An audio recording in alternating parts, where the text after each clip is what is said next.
Although I am involved with CADAC, the Center of ADHD Awareness Canada, the views and opinions expressed in this episode are those of the participants and do not reflect those of CADAC.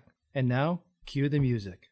This is the Impulsive Thinker Podcast, a show for high-achieving ADHD entrepreneurs. Together, we will inform and educate you about how to improve your self-awareness while developing systems, routines, and habits for conquering the entrepreneurial world. Here is your host, Andre Brisson. Hey there, it's Andre here with another short for the Impulsive Thinker Podcast, the podcast for the high-achieving ADHD entrepreneur. This episode is brought to you by CADAC, the Center of ADHD Awareness Canada. You can get more information and you can donate at www.caddac.ca. This week I was talking with David Mansilla about his ADHD journey and how a conversation with me on his podcast led him to his diagnosis of ADHD. And I'm pretty sure you've got from our conversation, he's a hyperactive man, which is rare for adults from if you're a hyperactive child to still be a hyperactive adult. A lot of times the physical hyperactivity also manifests into mental hyperactivity. But like for myself and David, that hyperactivity is also required physically. And I think that's a little bit of what I want to talk about today, because the one thing that he identified and that resonated with me is that the need to travel. His undiagnosed ADHD made him travel all over the place, and it actually was a need. So the ADHD brain, hyperactive ADHD brain has a need to be active and move. And I also realized that I also had, and now realize I still need to travel as well.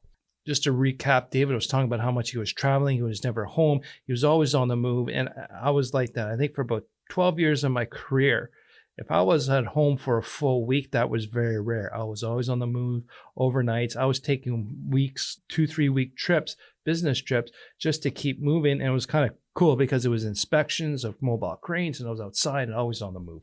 So it's more about needing to move than to travel. And with talking with David, and I talked to him afterwards a little bit, and I think it has more to do with the fact that we're moving. That's why when I drive to a job site, or if I just go out for a drive, it's that movement that is satisfying me and actually can do a lot of my greatest thinking while driving because I am moving.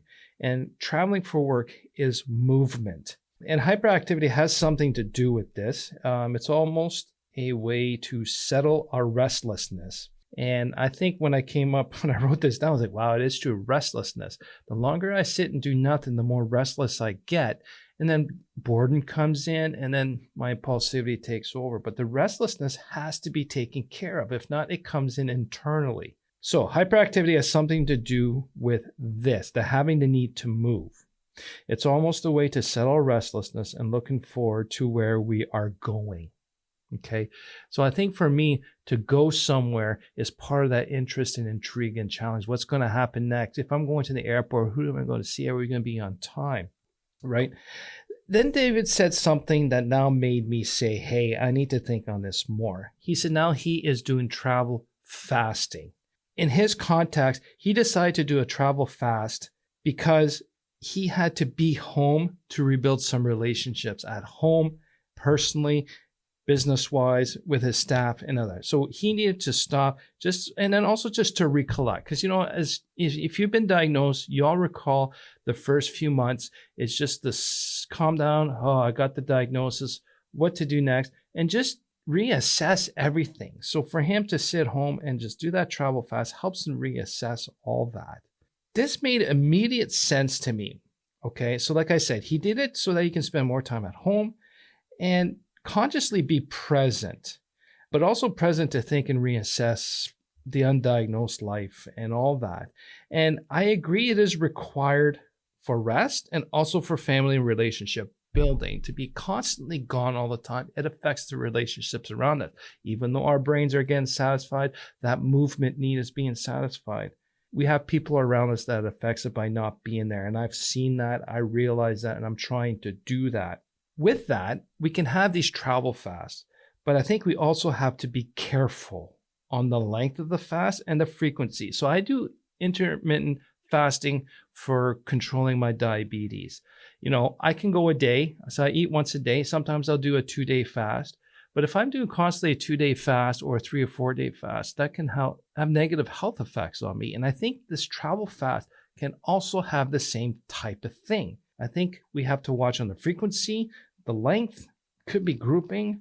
But for me, COVID, that was a forced travel fast. That affected me negatively. And I didn't realize that till probably a year or so ago, right? Being stuck in the same place, I was not able to move, not allowed to move. No one wanted to see or be around everyone, and it required me to convert my restlessness into other ways, which actually turned into depression at one point, emotional dysregulation, boredom, and then more and longer lasting depressive moods because I wasn't able to move.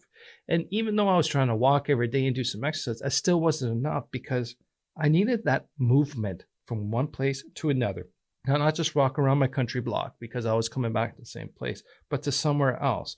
So that boredom and loss of energy and drive, the boredom drove, I'm just kind of get a little agitated. Just sitting there doing nothing. I got loss of energy, loss of drive, and just trying to figure out what to do. So that's the negative side. Yes, that was a 3-year travel fast. I get it. I'm starting to travel more. But like David said, having these travel fasts, I think now help me prevent something to occur down the road. I'm starting to travel more. I'm looking forward to it. Now I'm saying, you know what, since I'm going to be over there, I might spend another couple of days and start having a little more experiences. I used to just do it regardless, but now I'm going to be more strategic and decision-making on those. And I like the concept of travel fast and say, you know what, I'm not going to travel for these 2 months for work, stay there, but I got to move. And then maybe group these travels on one spot so they're all done and get moving. And I think we need to be aware of that and understand the need to move. It's who we are, especially hyperactive. You know what? I think even the inattentive types, even the hyperactive kids that turn into hyperactive mental brain, we still need to move. But I think the movement has to be from here to somewhere, not from here and back. And I love going to the airport because I don't know what I'm going to get. I don't know what's going to happen. There's going to be delays. It's the people I see. But since I'm going to sit there and do nothing, I might as well do a bunch of work. So there's a lot of travel that does well for us. And if we use that effectively, it's fantastic. But at the same time, in David's case, in my case, the undiagnosed ADHD time was constant travel. And there was our need to do it. We didn't realize we're having a negative impact on our relationships. But now that we are diagnosed and now that we are aware, we can do and check things. But just check it. ADHD is an all or nothing brain. So all travel fast or not travel fast. So I think we need to get a balance. I hope these meanderings was making sense. But when David told me about his travel fasting, that was a fantastic concept. And I just wanted to put that little caveat in there. I think it's a great idea. But at the same time, we got to manage it effectively so it can help our relationships and also satisfy our ADHD brains and needs. And for me, it's an interest. The movement's important.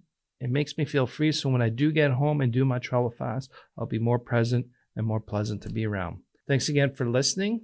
I'd like to know if you do travel fasting or if you're kind of doing it or thinking about it now.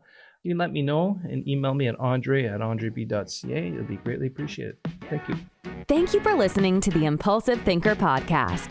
If you have a question, comment, or suggestion for the show, please visit theimpulsivethinker.com. The Impulsive Thinker podcast is produced by Tactical Breakthroughs and hosted by Andre Brisson. Remember, ADHD is only a part of you, not all of you.